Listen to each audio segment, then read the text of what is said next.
이 저녁에도 천국을 향해서 힘차게 달려가시길 바랍니다. 오늘은 우리가 열왕기하 52번째 시간으로 반전이 있는 인생이라는 제목으로 같이 말씀을 나누도록 하겠습니다. 오늘 열왕기하 마지막 시간입니다.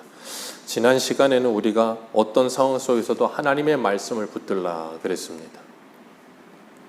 어떤 상황 속에서도 하나님의 말씀을 붙들라. 근데 그 말씀만큼 힘든 게 없어요. 왜냐하면 우리들에게는 수많은 상황이 오거든요. 그런데 그 수많은 상황 가운데 하나님의 말씀을 먼저 붙든다는 것이 그렇게 쉽지만은 않아요. 우리가 지지난주에도 살펴봤었지만 지금 남유다 나라가 멸망하고 있는 긴박한 상황, 나라가 멸망하고 이제 모든 백성들, 대부분의 백성들은 바벨론의 포로로 끌려가고, 그리고 약간의 남아있는 독립군들, 그 정도 되는 사람들, 여러 사람들이 모여 있었는데, 그 가운데 이 바벨론에서 나라를 그래도 통치하라고 지도자로 세운 그다랴는 당연히 친바벨론적인 성향이 강해서 바벨론을 의지하라고 말을 하고 있고, 그리고 그다랴를 암살했던 이스마엘이라고 하는 사람은 암몬을 의지하고, 그리고 이스라엘 백성들 남아있는 사람들을 이끌고 애굽으로 내려가려고 하던 요하나는 애굽을 의지하려고 합니다. 이 세 사람의 이 특성에서 우리가 지지난주에도 살펴봤지만 나라가 무너졌고 지금 아무것도 없는 상황이 왔음에도 불구하고 어느 누구도 하나님을 의지하는 사람은 없었다는 거예요. 애굽을 의지하고 바벨론을 의지하고 아람을 의지하려고 하지 어느 누구도 하나님을 의지하려는 사람은 없어요. 그래도 요하난이라고 하는 사람은 애굽에 내려가다 말고 예레미야에게 질문을 하죠. 하나님께서 뭐라고 말씀하시는지 우리를 위해 기도해 달라고, 우리가 좋든지 좋지 않든지 그 하나님의 말씀을 따르겠다고, 그렇게까지 말은 잘했지만 하나님께서 응답하시기를 너희들은 애굽에 내려가지 말아라. 애굽에 내려가면 너희들이 두려워하는 칼이 그 애굽에 쫓아와서 너희들을 진멸시킬 것이다. 그러니 너희들은 이 예루살렘에 남아있어라 라고 말씀하셨어요. 예루살렘에 남아있으면서 두려워하지 마라. 내가 너희와 함께 하시겠다 그랬는데 그 하나님의 말씀이 믿어지질 않는 거예요. 믿어지지 않는 이유가 뭐라 그랬어요? 지금 현실이. 하나님이 우리와 함께 하시는 줄 알았는데 하나님은 우리와 함께 하지 않으시고, 바벨론은 우리를 공격해서 우리는 완전히 무너져버렸고, 나라는 망했고, 성전은 다 불타버렸고, 그런 상황에서 하나님께서 하시는 말씀이 애굽에 내려가라가 아니고 누굴 의지해라가 아니고 하나님을 의지하고 이 무너진 나라에 남아있으라고 하니 요하난이 어떻게 그 말씀을 믿겠어요? 그러니까 우리에게 어떠한 현실 속에서도 하나님의 말씀을 붙들라는 말은 참 어찌 보면 굉장히 관념적이고 뜬구름 잡는 소리처럼 들릴 수도 몰라요. 왜냐하면 내 지금 현실이 이런데, 긴박한데 무슨 하나님의 말씀이냐고. 내 현실이 지금 오늘 내일 하고 있는데도 하나님의 말씀이냐고. 그런 상황에 우리들도 처할 수 있다니까요. 이 사람들만, 이스마엘만, 아니면 그달랴만, 아니면 이 요하난만 그런 상황에 처한 게 아니라 오늘날 우리들도 그래요. 그런데 그런 현실 속에서도 우리가 하나님의 말씀을 붙들 수 있는 이유는 하나님께서 그 모든 역사의 주관자 되심을 믿을 때 가능한 거예요. 그러니까 하나님을 향한 믿음, 하나님을 아는 지식이 우리에게 올바르게 세워져야 내 지금 당장의 현실 앞에 자꾸 우리가 일희일비하지 않을 수 있게 되어져요. 그러지 않으면 우리는 우리에게 찾아오는 날마다 얼마나 많은 일들이 일어납니까? 날마다, 주마다, 달마다 그냥 사건들이나 아니면 수많은 일들이 얼마나 많이 찾아와요. 그런데 그 모든 것들이 올 때마다 흔들리고, 올 때마다 힘들고, 올 때마다 괴로우면 못 살아요. 그 힘들고 괴로워서 어떻게 삽니까? 그러니까 날마다 뭐라 그래요? 죽겠다. 맨날 힘드니까. 이유가 뭐예요? 그 현실 속에 자꾸 빠져들어가 사니까. 하나님은 우리들을 그 현실에서 끄집어내셔서 그 현실에 빠져 살지 말고 하나님을 바라보라는 거예요. 하나님을 바라보면 그 현실이 그렇게 나를 죽일 것 같이 힘든 현실이 되지 않는다는 걸 깨닫게 되어져요. 그러니까 우리가 그런 거 있잖아요. 장기를 두든 바둑을 두든 무슨 게임을 하든 그 하고 있는 사람보다 옆에서 훈수 두는 사람이 더 잘합니다. 실력은 지금 그걸 하고 있는 사람하고 훈수 두는 사람하고 실력을 겨루면 하고 있는 사람이 더 잘해요. 그런데 실제로 그 게임에 들어가 있지 않고 밖에 이 제3자의 입장에서 그걸 바라보는 사람은 객관적으로 보기 때문에 그걸 더 잘 봐요. 그 사람이 그 현실에 들어가면 그 사람도 못 보는 건 똑같이지만 3자 입장에 가면 더 넓게 보고 더 객관적으로 본단 말이에요. 그런 것처럼 하나님께서는 우리들에게 우리가 처해 있는 현실에서 우리를 자꾸 한 발자국, 두 발자국 이렇게 끄집어내셔서 그 현실을 보게 하시는 거예요. 그러지 않고 그 현실에 들어가 있으면 당장 죽을 것 같아요.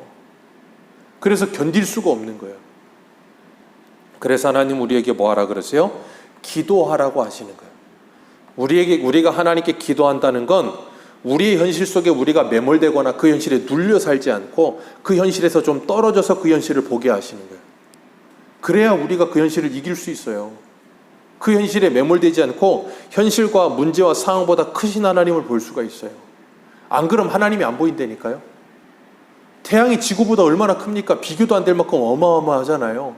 근데 그 태양이 우리 손가락, 이 손바닥 하나면 태양이 가려져요. 그냥 내 눈을 가려버리면 태양이 안 보여요. 우리에게 찾아온 현실의 문제가 요 손바닥만한 문제라고요. 근데 그게 내 눈을 가려버리면 아무것도 안 보여요. 하나님은 성도에게 그런 현실에 살지 말고 넓은 곳을 바라보고 하나님을 바라보라고 말씀하시는 거예요. 그럴 때 우리가 참된 지혜를 가지고 하나님을 바라볼 수가 있어요. 그리고 하나님의 말씀을 의지할 수가 있어요. 하나님께서 애굽에 내려가지 말고 바벨론에 예루살렘에 머물러 있으라 하실 때에는 하나님께서 그들을 지키시겠다고 약속하시는 거거든요. 내 현실보다 하나님의 말씀이 우선되는 삶을 사시게 되시기를 주님의 이름으로 축복합니다. 그건 경험해야 가능해요. 경험해서 내 현실보다 하나님의 말씀이 정말로 더 확실한 거구나 하는 것에 대한 우리에게 인식이 있을 때 우리는 그런 현실이 또 찾아오면 그 하나님의 말씀을 먼저 붙들기 위해 노력이라도 할 수 있게 됩니다. 그렇기 때문에 우리는 하나님의 말씀을 붙들고 내 현실을 이기는 훈련이 필요해요. 하루아침에 그게 되지 않아요. 우리의 믿음은 하루하루 지나가면서 상황과 환경을 돌파해가면서 하나님을 경험해야만 하나님의 말씀을 의지할 수가 있어요. 그걸 경험해보지 않은 사람은 현실이 커 보이지 하나님의 말씀이 절대 들리지 않아요. 그래서 하나님은 우리들에게 항상 하나님의 말씀을 들려주시면서 그 하나님의 말씀을 붙들라라고 말씀하시는 거예요. 오늘 우리가 뭘 의지하며 살고 있는가? 이 세상에 애굽이나 아니면 바벨론이나 아니면 아람이나 아니면 물질이나 건강이나 그 무엇, 내가 하나님이 아닌 다른 무엇을 붙들고 있는 그것이 내게 우상되어 있다는 걸 기억하시길 바랍니다. 그 우상되어 있는 것에 나는 눌려 살 수밖에 없어요. 그렇기 때문에 그 하나님을 바라보면서 우리가 붙들고 있던 것들을 내려놓아야만, 그것을 의지하지 않아야만, 그것이 필요 없다는 게 아니에요.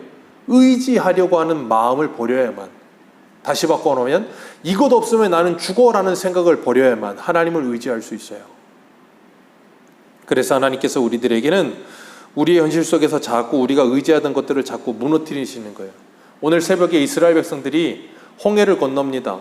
홍해 건널 때 하나님께서 이스라엘 백성들은 다 건너게 하시고 바로와 바로의 군대는 다 물속에 수장시켜 버리셨어요.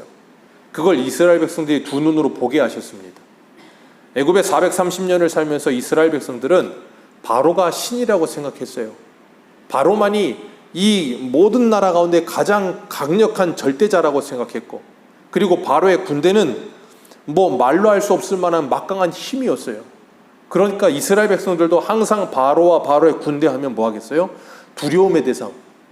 두려움의 대상인 동시에 선망의 대상. 나도 바로처럼 됐으면.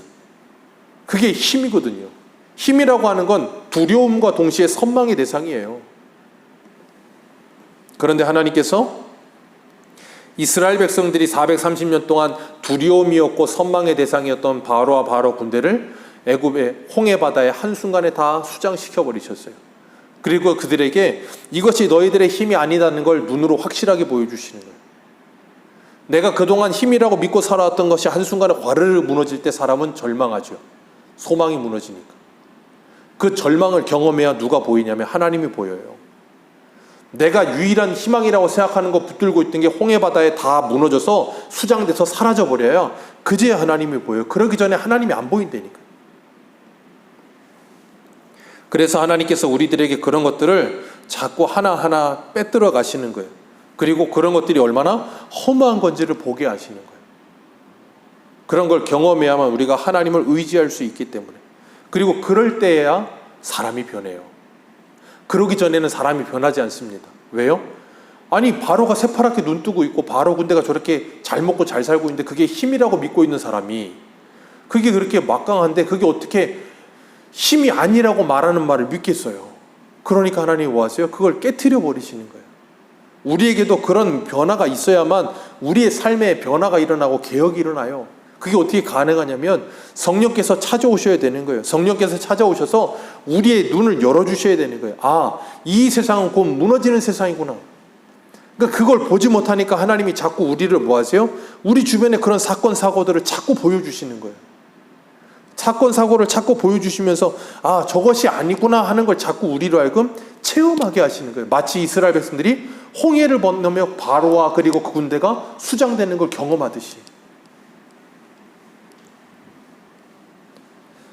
그래야만 우리가 하나님을 온전히 의지할 수 있게 되는 겁니다. 하나님께서 지금 남유다를 바벨론의 포로로 끌려가게 하셨어요. 그리고 남아있는 사람들은 애굽으로 내려가고, 그리고 바벨론에 하나님께서 지도자로 이 예루살렘에 세워놓은 사람은 암살당해서 죽었고, 그런 상황에 지금 나라는 완전히 쑥대밭. 그러니까 포로로 끌려간 사람, 그나마 남아있던 사람들은 애굽으로. 그러니까 이 남유다에 지금 남아있는 건 거의 없어요. 희박해요. 그런데 그런 상황을 뭐라고 그러는지 한번 보겠습니다. 역대하 36장 한번 보겠습니다. 역대하 36장입니다. 오늘 열왕기하 맨 마지막 장인데 역대하 맨 마지막 장을 한번 보겠습니다. 역대하 36장 21절.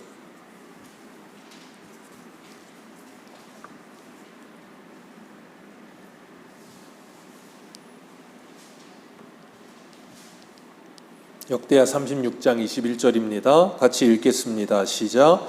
이에 토지가 황폐하여 땅이 안식년을 누림같이 안식하여 70년을 지냈으니 여호와께서 예레미야의 입으로 하신 말씀이 이루어졌더라. 아멘. 지금 토지가 황폐하고 땅은 뭐 했다고요? 안식년을 누림같이 안식하여 70년을 지냈으니 그랬어요. 토지가 황폐합니다. 네, 토지가 황폐하대요. 근데 황폐한 토지가 뭐라고요? 안식을 누린다라고 표현을 하세요. 그러면서 하나님께서 예레미야의 입으로 하신 말씀을 이루셨다. 하나님이 예레미야를 통해서 하셨던 말씀을 이루셨다라고 말씀하세요. 그리고 하나님께서 그 모든 것이 이루어지는 걸 지금 경험하게 하셨다. 그렇게 성경은 고백하고 있는 겁니다. 이 말씀이 이미 이 레위기에 하나님께서 출애굽한 이스라엘 백성들이 시내산에 있을 때 하나님이 시내산에서 이미 하신 말씀이에요. 레위기 26장 34절에 이렇게 말씀하세요.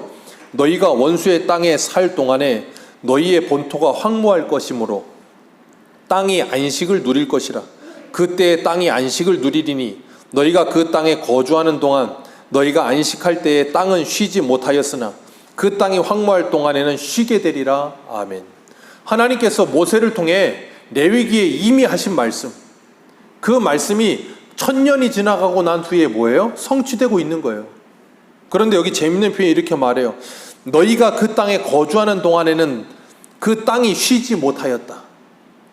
그러니까 지금 2022년을 살고 있는 지금이나 아니면 이 586년에 남유다가 멸망하는 이때나 항상 땅에는 누가 문제예요? 사람이 문제예요. 사람이 있으면 땅이 쉬질 못해요. 사람이 있으면 땅에는 파괴만 됩니다. 그게 사람이에요. 하나님께서 그 땅에서 사람들을 다 걷어내시고 그 땅을 쉬게 하셨다. 그리고 그 땅을 쉬게 하는 동안에 하나님께서 바벨론의 포로로 끌려가게 한 사람들, 그 사람들의 상태가 어떤가 레위기에 또 이렇게 말씀하세요. 우리 레위기 한번 보겠습니다. 레위기 26장 36절. 레위기 26장 36절.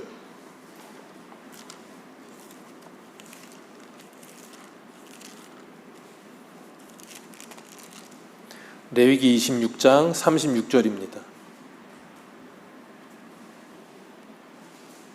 36절, 37절 우리 두 절입니다. 같이 읽겠습니다. 시작. 너희 남은 자에게는 그 원수들의 땅에서 내가 그들의 마음을 약하게 하리니, 거기까지만 읽습니다. 남은 자들은 뭐 한다고요? 원수의 땅에 가서 그 마음이 약해질 것이다. 그 다음 읽습니다. 시작. 그들은 바람에 불린 잎사귀 소리에도 놀라 도망하기를 칼을 피하여 도망하듯 할 것이요 쫓는 자가 없어도 엎드러질 것이라. 그들은 쫓는 자가 없어도 칼 앞에 있음같이 서로 짓밟혀 넘어지리니 너희가 원수들을 맞설 힘이 아멘.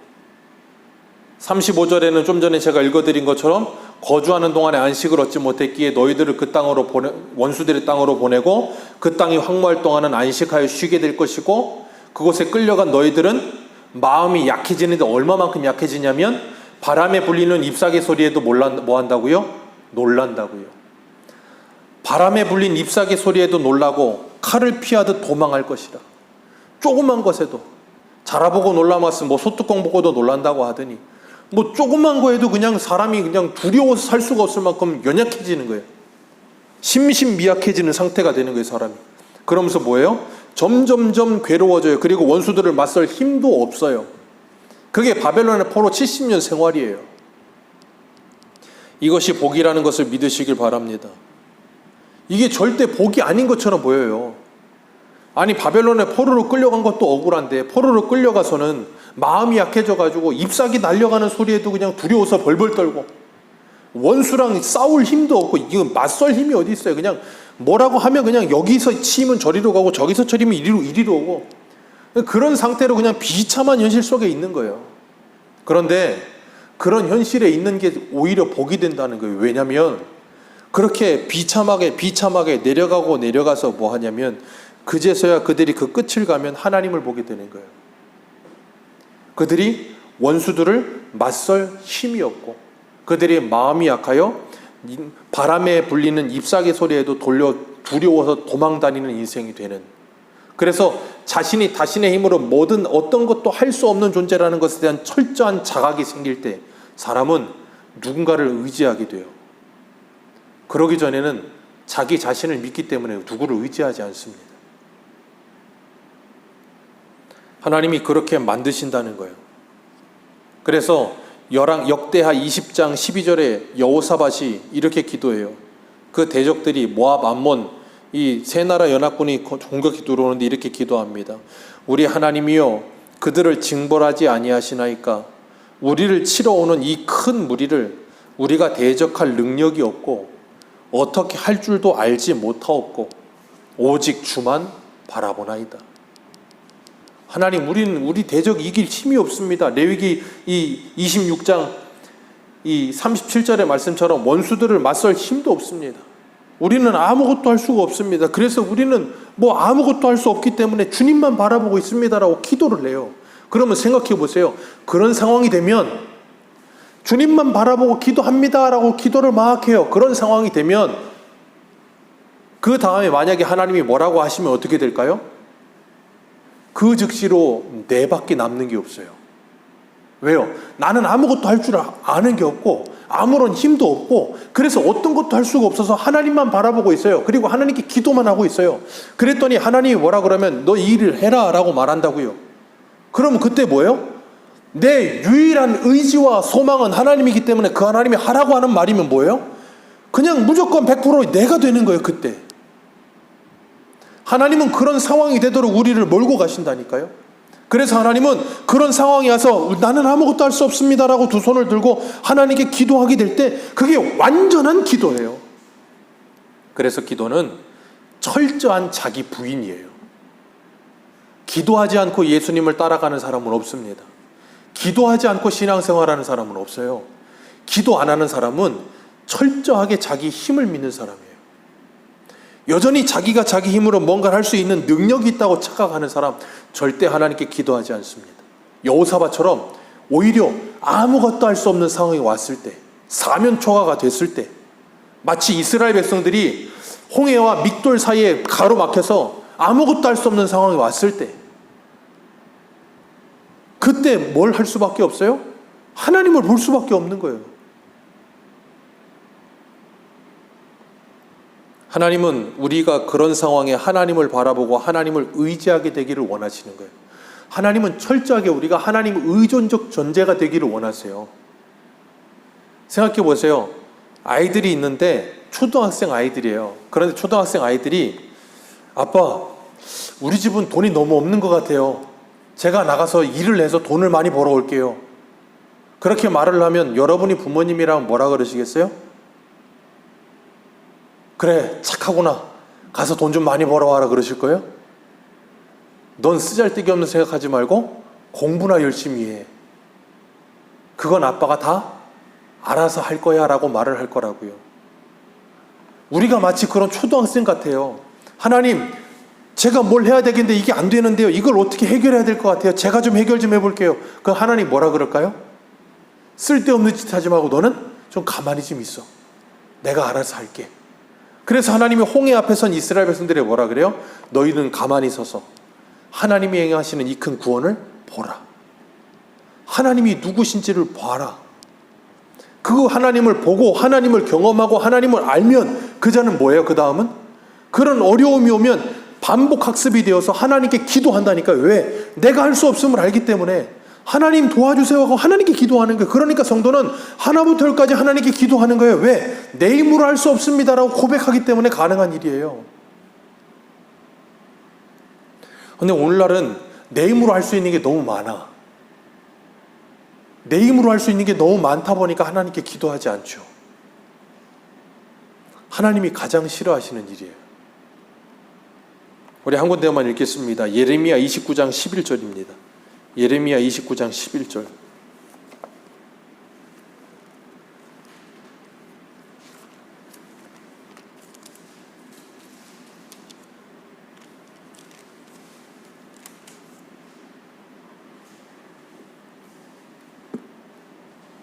예레미야 29장 11절입니다.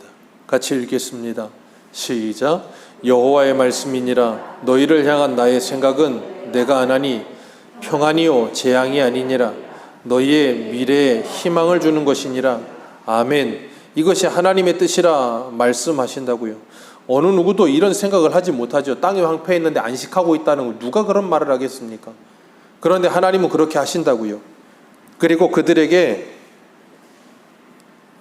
솔로몬 성전을 무너뜨리시고 나라가 망하게 하시면서 그들의 잘못된 성전의식과 잘못된 하나님에 대한 인식과 잘못된 신앙을 다 깨트려 버리시고 그들의 신앙을 다시 회복시키시는 거예요. 그래서 그들에게 다시 기회를 주시는 겁니다.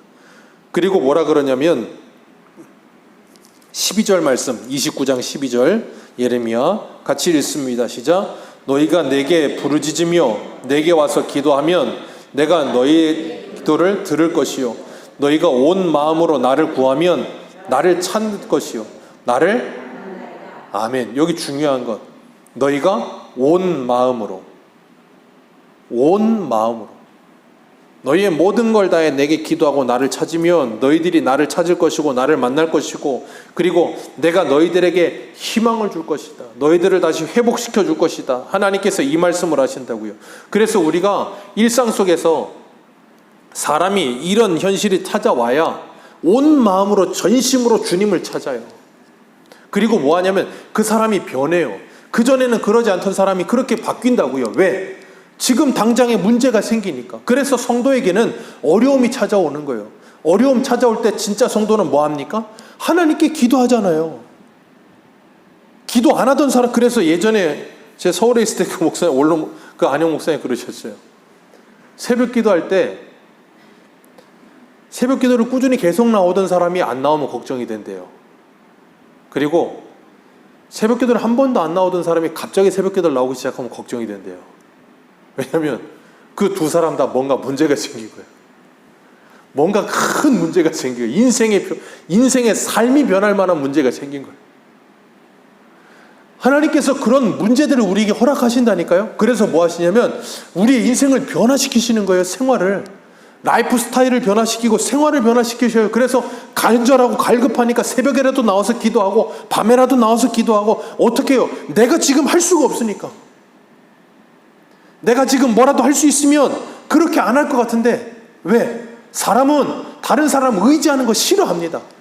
그걸 굉장히 비참해하고 그걸 굉장히 수치스러워하는 게 사람이에요. 그래서 내 조금만 힘만 있어도 누구를 의지하고 싶어 하지 않아요. 그게 사람이에요. 그런데 하나님은 우리에게 전적으로 하나님을 의지하래요. 그러니까 그게 우리의 이 마인드하고 잘 안 맞는 거예요. 우리는 어떠고 싶으냐? 내가 조금만 있으면 하나님 좀 가만히 좀 계세요. 제가 알아서 다 할게요. 그러고 싶은데 왜? 그래야 좀 폼이 나잖아. 폼도 나고 좀 멋있고. 그런데 이거는 맨날 찌질하게 뭐 아무것도 못하고 그냥 빌빌대고 그러면서 맨날 울면서 기도나 하고 있고, 그럼 얼마나 비침하고 찌질하고 좀 볼품없어요. 그런데 그럴 때 하나님이 역사하시는 거예요. 그럼 어떻게 되는 줄 아세요? 온전히 하나님밖에 영광 돌릴 수 있는 대상이 없는 거예요. 온전히 하나님께서 그 영광을 다 받으시는 거예요. 하나님은 우리에게 그걸 요구하신다니까요. 그래서 우리의 인생 속에 그런 급변할 만한 문제들이 찾아오는 거예요. 그래서 사도 바울도 고린도후서 1장 8절에 이렇게 고백해요. 형제들아, 우리가 아시아에서 당한 환난을 너희가 모르기를 원하지 아니하노니 힘에 겹도록 심한 고난을 당하여 살 소망까지 끊어지고 우리는 우리 자신이 사형 선고를 받은 줄 알았으니 이는 우리로 자기를 의지하지 말고 오직 죽은 자를 다시 살리시는 하나님만 의지하게 하려 하심이라. 아멘. 사람이 죽을 사형 선고를 받으면 변합니다. 사람이 죽을 고비를 넘기면 변해요. 갑자기 많이 아프거나 인생에 커다란 문제들이 생기거나 그러면 사람이 변해요. 그래서 죽을 병 걸렸다 살아난 사람이 변하잖아요. 그리고 사업이 망해버렸다가 일어난 사람이 변해요. 사람만 변하는 게 아니라 생활도 변하고 이 인생 자체가 변해요. 하나님이 우리들에게 그런 일들을 경험하게 하시는 이유, 내가 그동안 알고 있고 내가 그동안 보아왔고 내가 그동안 생각해왔던 모든 것들이 잘못된 거구나 하는 걸 깨닫게 하시게 하기 위해서. 그런데 그런 걸 경험하고도 돌이키지 못하고 그런 걸 경험하고도 아직도 변하지 않는 사람들은 여전히 뭐 해야 되는 거예요? 돌아가야 하는 코스가 많이 남아있는 거예요. 삶의 그런 경험들이 또 생겨나게 될 거예요. 하나님이 그러면서 그들에게 하나님이 누군지를 알게 만드시는 거예요. 그리고 하나님만 의지해야 되는 인생이구나. 내가 내 힘으로 살 수 있는 존재가 아니구나. 하나님이 그걸 고백하게 하신다는 거예요. 오늘 본문 우리 한 군데만 읽겠습니다. 오늘 본문 27절 다시 한번 읽습니다. 시작.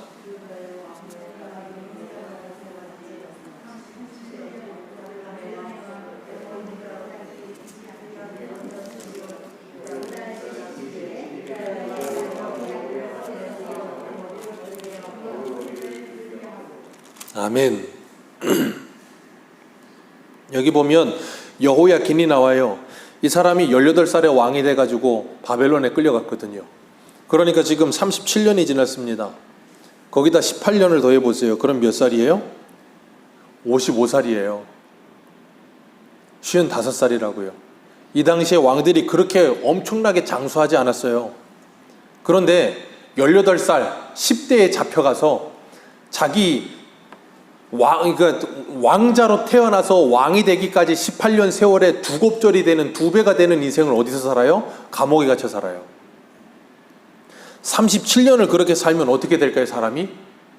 미치지 않으면 정상이죠. 미치지 않으면 가행인 거죠. 37년을 그렇게 삽니다. 그런데 37년 후에 하나님께서 그를 뭐 하세요? 옥에서 내놓아 그 머리를 들게 하고 그곳에 바벨론에 이스라엘 왕만 잡혀간 게 아니라 그 주변의 모든 나라들의 왕들이 다 잡혀갔단 말이에요.